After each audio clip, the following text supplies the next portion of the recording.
Hey everybody, welcome or welcome back to my channel. My name is Latasha and I am a full-time illustrator, designer, and muralist based in Colorado.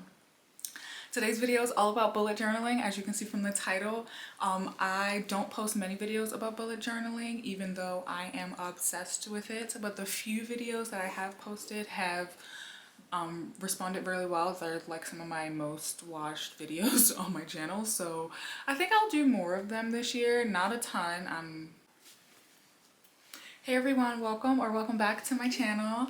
My name is Tasha and I'm a full-time illustrator, designer, and muralist based in Colorado. And I'm here with another video about bullet journaling.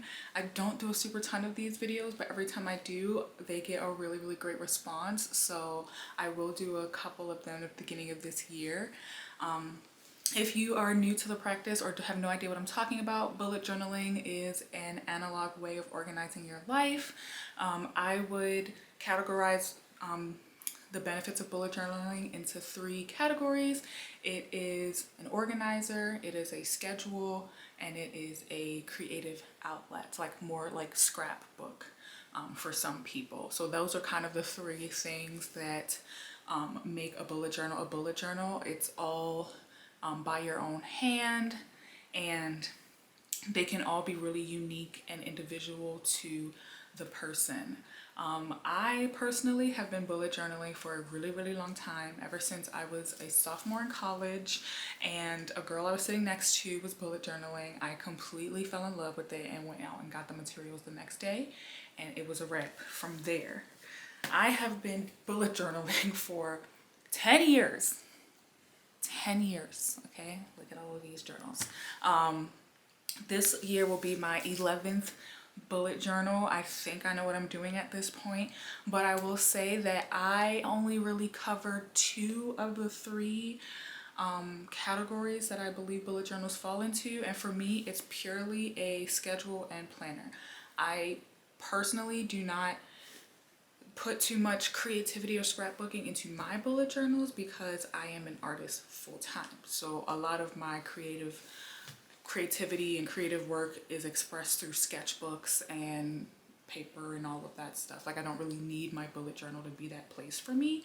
So as you can see in my previous videos, and as you'll see in this video where I show you how I'm setting up my new 2024 bullet journal, you'll see that I won't have a lot of the bright colors and the stickers and the washi tape and the markers, and I'm not going to be doing all of that. So if you are into minimalism and very precise organization, this is the video for you. I will be giving some tips for what I believe is kind of going to be helpful for getting started with bullet journaling if you are new to the practice or curious about it, but I will do that as I show you how I'm setting up my 2024 journal. So let's get into that. This year, I decided to get a much larger bullet journal because I found that my smaller journals that I used in the previous years, I was always running out of space. So this one is in size A4, which is 8.5 by 11. It is faux leather bound and it has some really great features: pockets on both panels, a binder strap, and even a pen holder. And I put this super cute sticker on the front. It makes me laugh so hard. And it even has two bookmarks, you guys. Like, journals do not come with two bookmarks. Like, that really played to my nerdy heart. So I'm going to get started with inking in my bullet journal, and I'm going to give you guys some tips on what I wish I knew when I first started journaling, and hopefully try to encourage you all to give this method a try. So just really quickly, I did not do any type of fancy drawing or artwork in this journal. As you can see, I am writing my titles with just large, plain text. Like, I really am being super duper minimal with this year's bullet journal. Like, I just really don't have the time, and I really just wanted a place for my mind to rest. So the first two pages are my goals and my financial plan. I always start out with those at the beginning of the year because it really sets the tone for my year, and it's really easy to flip back to because it's the very first thing. And then I get into my year at a glance, which is essentially a 12-month calendar with lots of space. I have used so many methods for year at a glance, and I was always running out of space. And so I'm really happy to have this big book so that I can actually fit in all the stuff that I want to write and not have to be like overflowing on post-its and stuff. But this leads to my very first tip, which is if bullet journaling intimidates you because it is like so much writing, like, yeah, look at what I'm doing. Though it is meditative for some, it's not for everybody. I highly encourage you to use printouts and pre-printed like stickers and templates and stuff. That is not cheating. They literally sell it for bullet journals, or you can just, find them on Google and print them out and cut them, put them in scrapbook style using like washi tape, or you can just glue them in, whatever. Do whatever you want to do to make it accessible for you. I think that it really helps people kind of get over that barrier of having to do all of this writing out front. But you're still able to customize it the way you want to because you're setting up the spreads yourself. So don't be afraid to use printouts, you guys. Like it's not a cheat. It is definitely just accessibility. My next tip would to be to make your bullet journal unique. To my point, like I am a entrepreneur. I run my own business. I have a lot of hobbies and a lot of things that I do outside of work. And so my bullet journal is catered to me and the things that I like to do.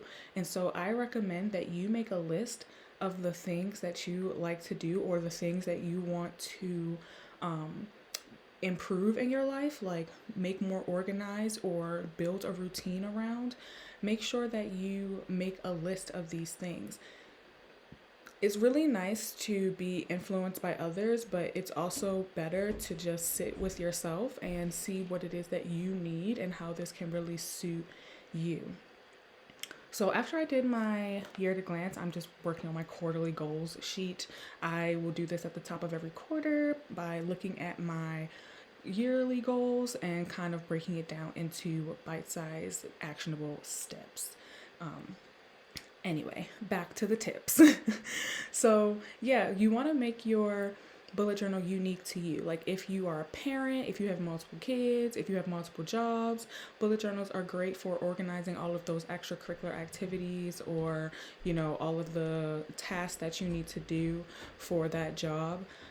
My bullet journal is just black and white. I only use a black pen, but when I was first starting, I actually had one of those multicolor pens that like nurses would use because my grandma was a nurse and that's how I knew about them. And it's just one pen that has like different colors and you would click the button and the different colored ink like would come out or whatever. And so I used to use that when I was in college because it really allowed me to organize my life, but color coded. So I would have like my schoolwork would be one color, my work would be another color, my extracurriculars would be another color, and then just like my life tasks would be the fourth color. And that's how I wrote in my journal. And I really loved that method because I only needed the one pen. Like I'm a minimal chaotic girl. Like it's kind of a weird dynamic that I have, but I don't want to be walking around with a whole bunch of pens. Like that's just going to get on my nerves. So I really loved that method. If you think that would work for you, that is a good tip. So this page is my yearly routine builder. This is my second time doing this. I normally do routine trackers or habit trackers like monthly as needed, like as I feel like I need them. It's not something that you have to do, but it is a really good practice. But this is my second time doing the yearly one, and I really like this setup because it's a little less intimidating than the monthly, like day by day tracker. I only use that if I'm like really in a dire need of a reset. My next spread is a routines spread, and I have been really leaning into routines lately because it really helps me just feel more grounded and organized. So on this builder, I have a morning routine, a night routine, a workout routine, and a work routine. And essentially, I just write a list of the things that I want to do in within those practices. It doesn't have to be in order or anything, but that's just kind of how I use that spread, and I refer back to it if I like fall off. And so here I have an ideas page. This is just where I write down all my ideas. Very simple ideas for literally all my stuff, my YouTube channel, my Instagram reels, my arts stuff. Like I just jot ideas down there and I cross them off if I actually do them, and I always have it to look back. This page is a perfect example of making your bullet journal unique. I do not know anyone else who does this, but I need this in my life. This is my third year using this. It's a project workflow, and it really helps me stay on top of my client work as a freelance illustrator. I'm able to track when my contracts are in, if I've turned in my artwork, and if I need to do corrections, etc., etc. Like I do, all of that is here, and I keep up with this religiously. And that leads to my next tip, you guys. You have to use the book. I don't know how many times I have talked to people who have attempted to do bullet journaling, and they say they always fall off because they just don't use it. And to be honest, I don't have any tips with that other than you just have to use it. It is a practice of discipline and self-respect, and that in itself is a really, really valuable tool. So it's really just being disciplined, and you know what the kids say, stand on your business and get it done. Just do it and check in with it every single day. If you are making it enjoyable and custom to yourself, it shouldn't be too hard. And so with that being said, make sure you start out simply. Don't bite off too much that you can chew, and then you don't even end up like sticking with it, and then you've spent all of this money on materials and washi tape and pens and stuff, and you didn't even, care to do it. No one has to see this book but you. You don't have to share it with people. Like it's not a requirement to share everything on the internet, contrary to popular belief.